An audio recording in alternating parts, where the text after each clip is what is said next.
Hello, this is Levistro, the Dragon of Cyberspace, coming to you with all news, tips, and tricks within the gaming spectrum.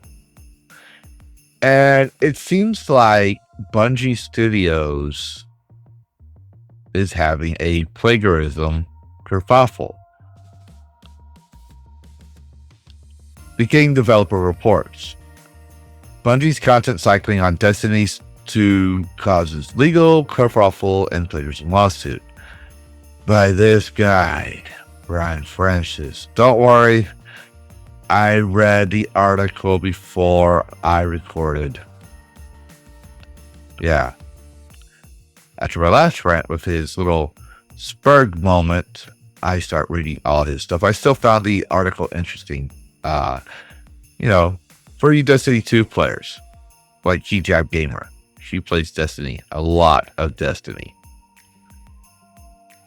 A judge has rejected Bungie's motion to dismiss plagiarism lawsuit filed against the Destiny 2 maker in 2024. Bungie's evidence included third-party footage of Destiny 2 that is no longer playable and links to other fan content. Judge Susie Morgan ruled that the evidence is not admissible because the authenticity has not been established. Destiny 2 developer Bungie has found itself in an unusual self-inflicted legal bind thanks to its practice of cycling out older expansions of its popular online science fiction role-playing game, one that not only ensures the PlayStation-owned studio, and yes, Bungie's now owned by PlayStation, if I recall, will spend more time in court, but one that also raises the stakes on the ongoing nature of video game preservation. Interesting that, they're concerned about video game preservation. Interesting take there.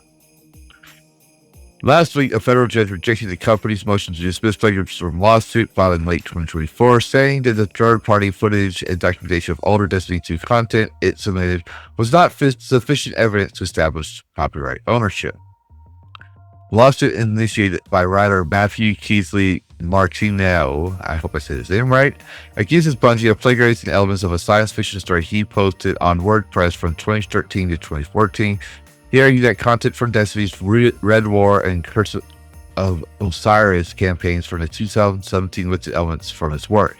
According to a court filing obtained by the Game Post, Bungie filed to dismiss the case, submitting 13 hours of fan-captured Destiny 2 footage, links to the fan-run wiki, Destipedia, as evidence of its original authorship.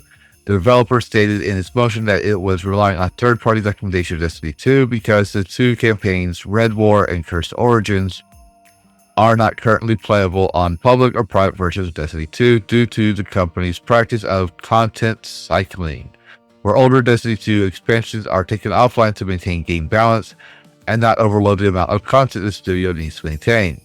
Bungie went so far in its filing as to say Red War and Curse of Osiris campaigns can no longer run because your code is incompatible with Destiny 2's current underlying framework. Judge Susie Morgan rejected the motion on May 2nd, 2025, saying that the third-party material does not validate the company's claims of copyright ownership. Both her ruling makes a compelling case for why developers of online games may want to preserve versions of their game for historical preservation and legal protection. It's possible that she might have rejected the motion to dismiss even if they had a playable version of 2017 Destiny 2 campaigns. Judge Morgan's decision doesn't make any evaluation on the validity of Martin's plagiarism claims, but assesses the authenticity of the evidence submitted by Bungie's legal team. It instead emphasizes that the plaintiff's complaint covers the game Destiny 2, not the submitted third-party evidence, and that length for the submitted materials does not afford the court time to review the material that might in a traditional discovery process.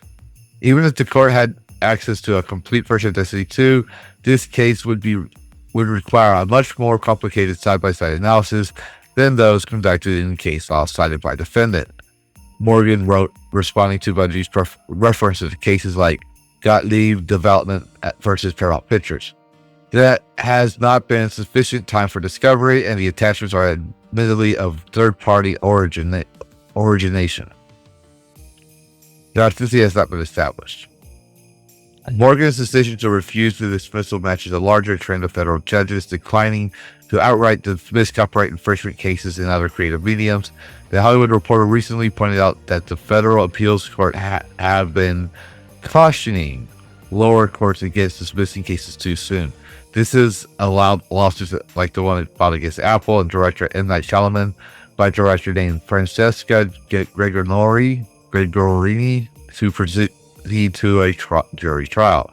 Gregorini had accused Apple and Shyamalan, I can never say his name right, of copying her 2013 film The Truth about Emmanuel in the making of the Apple TV Plus show Servant.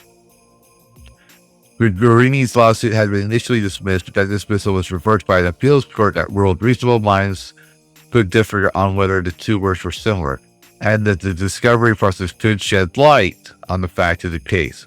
A jury ultimately decided that Shyamalan and Apple had not infringed on Gregorini's copyright in January 2025, maintaining a higher bar that plaintiffs face in proving copyright violation, a high bar Martinez still has to clear in his case against Bungie. The Hollywood Reporter noted that decisions like this have led to more copyright suits against Hollywood producers located in states covered by the Ninth Circuit. This case against Bungie is filed in Louisiana, which is in the Fifth Circuit. Game developer has reached out to Bungie for comment and will update the story when a response is issued. And yes, I mean, we already seen cases like, for example, Dustborn accused of ripping assets from GTA or recycling assets and stock footage, kind of deal. So it brings an interesting question: is game developers becoming lazy? They're becoming creatively bankrupt and trying to make these for a quick buck. That's usually what corporations do. And then there's people in these corporations that are activists, not game developers, not game designers, not gamers themselves. So it's kind of interesting when you look at gamers and modders who mod a game and can rebuild things with lower budget. For example, Sky Oblivion. Footages of Sky Oblivion look real nice compared to certain things. So it goes to show that I'm not saying that Bungie is guilty in this case, because there's also that frame of I want money, and I'm going to say that this company has stolen my work. So there's two sides to the story here, and I'm really trying to remain neutral. But I noticed no one's talking about it, and I just want to point out, Bungie's facing a lawsuit right now for supposed alleged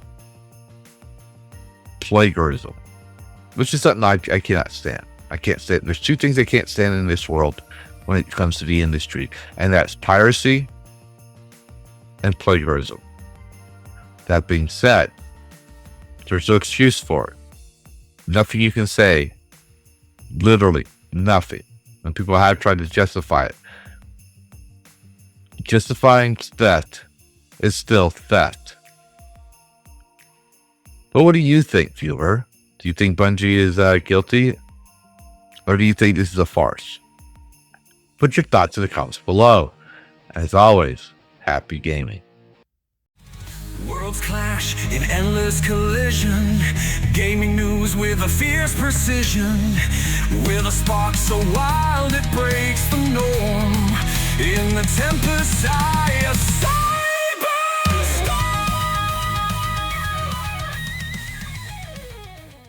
Reclaim gaming and Dragon Cast. Fire breathing wide, screaming loud. The Vistro's here to shake the crowd.